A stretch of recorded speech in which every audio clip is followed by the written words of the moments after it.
একদিন মাটির ভেতরে হবে ঘরে, মন আমার কেন বাঁধ দালান ঘর। প্রাণ পাখি উড়ে যাবে পিঞ্জর ছেড়ে, ধরা ধামে সবই রবে তুমি যাবে চলে। বন্ধু বান্ধব যত মাতা পিতা দ্বারা সুত সবই হবে তোমার পরে, মন আমার কেন বাঁধ দালান ঘর। একদিন মাটির ভেতরে হবে ঘরে, মন আমার কেন বাঁধ দালান ঘর। চিল্লায় বলেন ঠিক কিনা? চলে যেতে হবে। দালান ঘর, বাড়ি ঘর, টাকা পয়সার জন্য পাগল হয়ে থাকি আমরা, কিন্তু এটা আমার আসল ঘর নয়। যেই গোসলখানাটারে আমি এত সুন্দর করে টাইলস করে ইটালিয়ান ফিটিংস দিয়ে বানালাম, আমার জীবনের শেষ গোসলটা কি ওই গোসলখানায় হবে? কথা বলেন। যেখানে লাশ ধোয়ায় ওইখানে আমার গোসল হবে, এগুলো আমরা ভাবতে চাই না। কবরের জীবনটা আসল জীবন। বিশ্বনবী দোয়া করতেন, আল্লাহুম্মা ইন্না নাউযু বিকা মিন আযাবিল কবর। আল্লাহ, আমি আপনার কাছে কবরের আযাব থেকে পানাহ চাই, কবরের আযাব থেকে বাঁচতে চাই। এই কবরের মধ্যে অনেক ফিতনা হবে, অনেক সুয়াল হবে। কবরে প্রশ্ন আছে না নাই? কথা বলেন। প্রথম প্রশ্ন জিজ্ঞেস করা হবে, মার রব্বুক, তোমার রব কে? বলেন, আমাদের রব কে? ওমা দীনুক, তোমার ধর্ম কি? বিশ্বনবীর চেহারা দেখিয়ে বলা হবে, আতারিফু মান হাযার রাজুল, এই লোকটারে চিনো? আমরা কি বলবো? আমরা চিনি, উনি আমাদের প্রিয় রাসূল মুহাম্মদুর রাসূলুল্লাহ সাল্লাল্লাহু আলাইহি ওয়াসাল্লাম। এরপরে জিজ্ঞেস করা হবে, এগুলো কোত্থেকে শিখলা? আমরা বলবো কোরআন থেকে। ফায়ুফসাহু লাহু কবরুহু ৭০ যিরাআন। এই সুন্দর সুন্দর উত্তর করতে পারলে আপনার কবরটারে ৭০ হাত লম্বা করে দেয়া হবে। ইফতাহু লাহু বাবুন ইলাল জান্নাহ, জান্নাতের দিকে একটা দরজা লাগিয়ে দেয়া হবে। ইউলবাসু মিন লিবাসি আহলিল জান্নাহ, জান্নাতীদের পোশাক পরিয়ে দেয়া হবে। জান্নাতের পোশাক কেমন হবে জানেন? রেশমের পোশাক। ওয়া লিবাসুহুম ফিহা হারির, the dress will be in Jannah with fine green silk with the gold embroidery. জান্নাতে যারা থাকবে তাদের পোশাক হবে পাতলা সবুজ রঙের রেশমের কাপড়ের পোশাক, যেটার মধ্যে গোল্ডের, স্বর্ণের ডিজাইন করা, এমব্রয়ডারি করা থাকবে। ওই পোশাক পরিয়ে দেওয়া হবে। আর বলা হবে নাম কান্নাউমিল আরুস, বাসর রাতে জামাই যেমনি আনন্দে ঘুমায় তুমিও ঘুমাও। দুনিয়াতে অনেক কষ্ট সহ্য করছো, দুনিয়াতে পুলিশের দৌড়ানি, র্যাবের দৌড়ানি, আছে না নাই? ইসলামের পক্ষে যারা কথা বলে নিজ এলাকায় পরবাসী, আছে না নাই? আহা, মামলা হামলা, ঝক্কি ঝামেলা ঝুঁকি একটার পর একটা, তার পিছু ছাড়ে না। সে ঘুমাইতেও পারে নাই। চিল্লায় বলেন ঠিক কিনা? আনন্দের ঘুম আমরা সেদিন দেব ইনশাআল্লাহ। ঘুমেন না? নাম কানাউমিল আরুস, বাসর রাতে বর যেমনি কনেকে নিয়ে ঘুমায় ঘুমাও। দুনিয়াতে ঘুমাইতে পারো না, দুনিয়াতে খালি দৌড়াইছো। কি করছো? দৌড়ানির উপরে ছিল। আজকে দৌড়ানি নাই, আজকে দৌড়ানি হবে ওই দলের। কথা কন।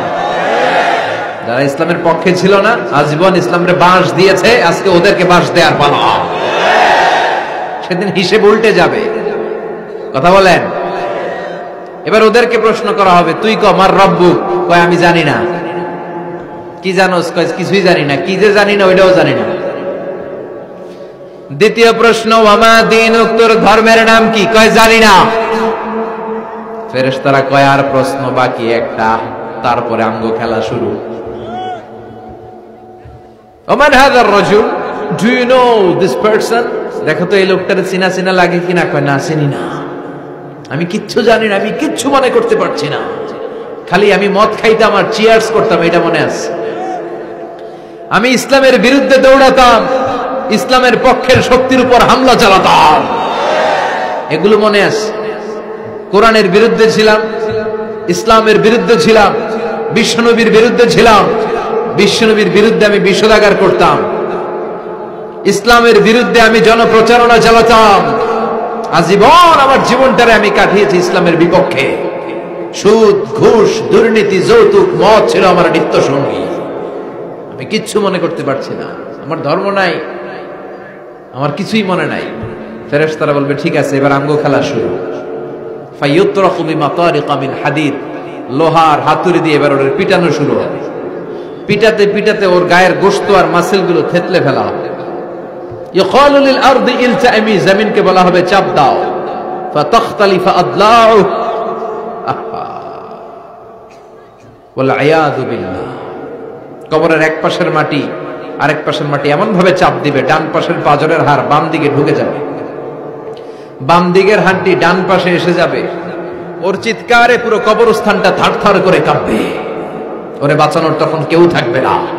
ওর ক্ষমতা, ওর দাপট, ওর হুঙ্কার, ওর অহংকার ওরে বাঁচাতে পারবে না। চিল্লায় বলেন ঠিক কিনা? হাত্তা সা, কিয়ামত পর্যন্ত, কিয়ামত পর্যন্ত এই দুর্বিষহ জীবন সময় তার কাটতেই থাকবে। আল্লাহ কবরের এই আযাব থেকে তুমি আমাদেরকে বাঁচাও। সূরাতুল মুলক যারা নিয়মিত তেলাওয়াত করবে, আল্লাহর মেহেরবানিতে তাদের কবরে কোনো আযাব হবে না। করতে রাজি আছেন? কথা কয় না।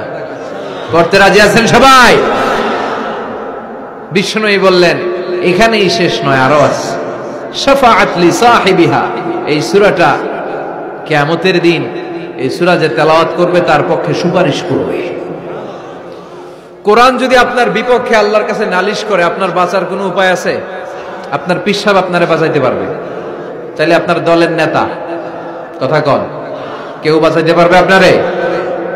কোরআন যেমনি আপনার বিরুদ্ধে দাঁড়ালে আপনারে বাঁচাতে পারবে না, কোরআন তেমনি আপনার পক্ষে দাঁড়ালে আল্লাহ আপনারে ফেলে দিতে পারবে না। কোরআন আপনার পক্ষে থাকলে আল্লাহ আপনাকে দয়া করবেনই।